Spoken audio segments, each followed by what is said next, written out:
generally a bottom, and I've seen this movie so many times before, is you need a big institution to go bankrupt. That always helps. I mean, you have to sacrifice an institution to get this to work, because then you get a dramatic flushing of equity positions as panic sets in. Margin calls are called in, shorts, are bought. They basically bought themselves in already, and then you get this big leg down. Usually, it's 5 to 10%, and that is the bottoming process we need. Now, this time, I was thinking it might be in the crypto space.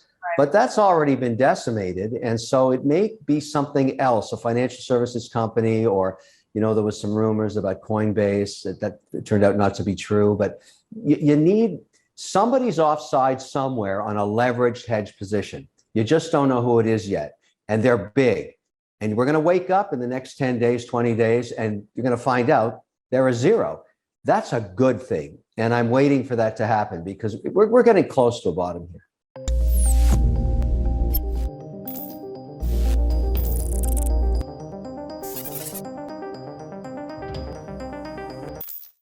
Bitcoin is off to a better start than most this week as bulls avoid serious losses into the weekly close.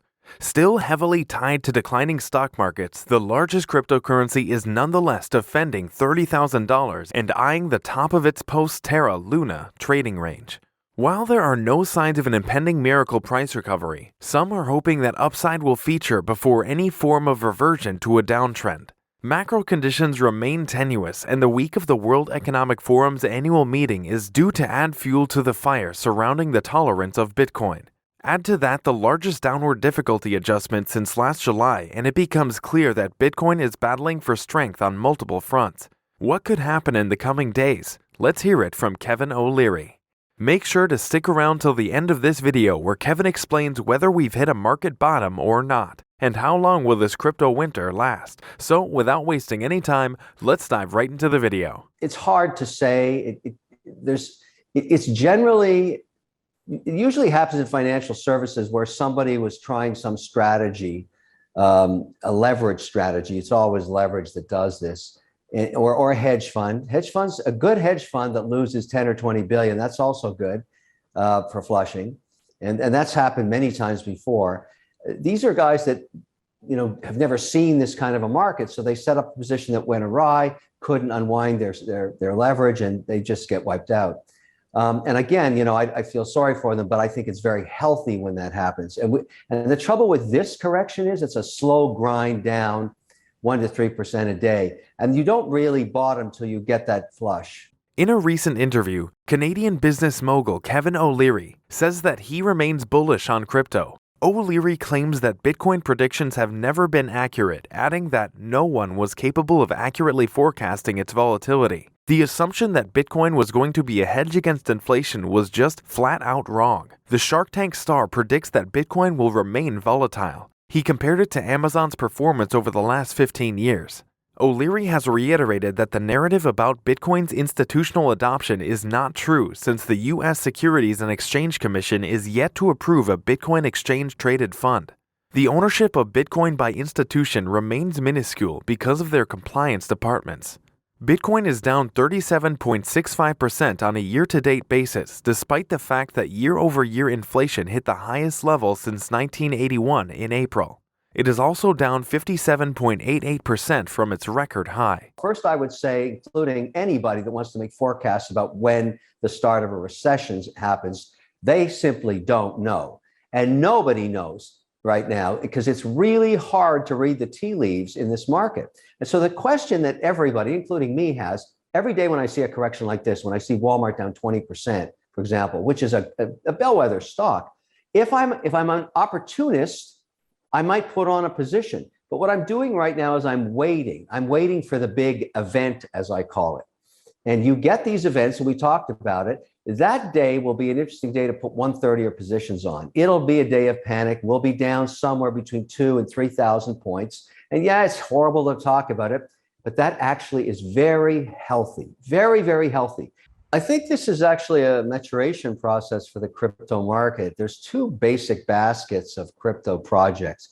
One, highly speculative tokens, and you could say UST and Luna certainly fit that because they've been repriced dramatically, highly unlikely in the context of stable coins, will they ever return to their old prices? Because people have figured out a stable coin should be stable. And that means it has to be backed by something of asset value. You can note that USDC did not correct that way. In fact, during the period of this mass correction of other algorithmic or other quantitative or speculative stable coins that really got crushed, Circle, the company that issues USDC, was able to raise $200 million from Fidelity and $200 million from BlackRock. That's unprecedented in equity for the company. So that's signaling that that type of stable coin is favored by institutional investors versus the others, which look like they were retail products. So you've got all this speculative stuff. The NFTs have corrected. The Las Vegas side of crypto has had a nightmarish correction. And I think that's very good in the sense that it helps separate the wheat from the chaff, or the cream from the milk, if you wish, whatever analogy you want, because the traditional projects have remained relatively stable. Sure, they've had a correction, but it's not uncommon each year for Bitcoin to give up 50% of its value, and that's certainly been the case here. Ethereum, same thing. And so that's the volatility that will be inherent in crypto until there's policy. Talking about Bitcoin, its price plunged to an intraday low of $28,690. It is now on track to record its 8th consecutive week in the red, mirroring the performance of the Dow index. O'Leary predicted that Bitcoin would become the world's reserve currency back in April in a now-deleted tweet. The Canadian investors who shamed the largest cryptocurrency as garbage back in 2019 warmed up to cryptocurrencies in 2020. Last year, O'Leary started putting funds into various cryptocurrency projects, expanding his focus beyond Bitcoin. In March, Mr. Wonderful revealed that cryptocurrencies and blockchain-related stocks comprised a fifth of his portfolio. I remain bullish on crypto from the perspective of productivity. And so I think if you're buying projects, and I've always said this, Bitcoin is not a coin, it's software. Ethereum software, Solana software, Helium software, Pollen is software. All of these different projects around different sectors of the economy. Solana may be better ultimately for transactional speed because Ethereum is pretty slow. So we don't know which one of these projects is going to win. Right. But the whole premise is that you want these for financial services. And I still believe that in 10 years, crypto will be the 12th sector of the economy, but all the existing tokens will not exist. There'll be many that just go to zero because they were highly speculative. They were fun.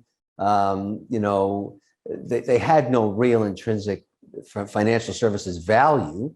But if you were to ask me about USDC and say, look, where's the value of that? Well, first of all, you can stake it or loan it at a 4% rolling annualized yield every 30 days, and that's valuable in inflationary times. Secondly, it is a highly effective payment system because I am now accepting payment for goods and services in USDC, and very often not converting it back to fiat because I'm simply leaving it in my Circle account and rolling it into these 30-day contracts. In fact, I had a really interesting dialogue with one of my banks last week, and I plan on reading the script at the next crypto conference because it's quite interesting. It really says a lot about the banking system right now.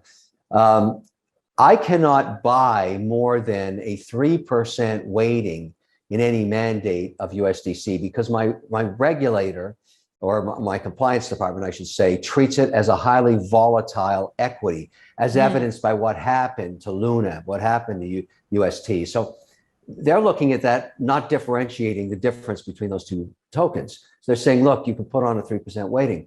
So in the case of that particular mandate, that was $7 million. So we moved the $7 million out of the account into a USDC account. And within hours, I got a phone call from the bank saying, what happened to that $7 million? Why didn't we get a chance to bid on it? I said, okay, bid on it. Right now, I'm staking it out at 4% for 30 days. Right. They came back, gave me double B corporate credits for 3 years at 3%.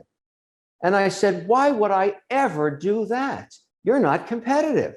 You've got to meet me at 30 days for 4%. And then they sent me all the articles about the correction of Luna. And I said, Luna is not USDC.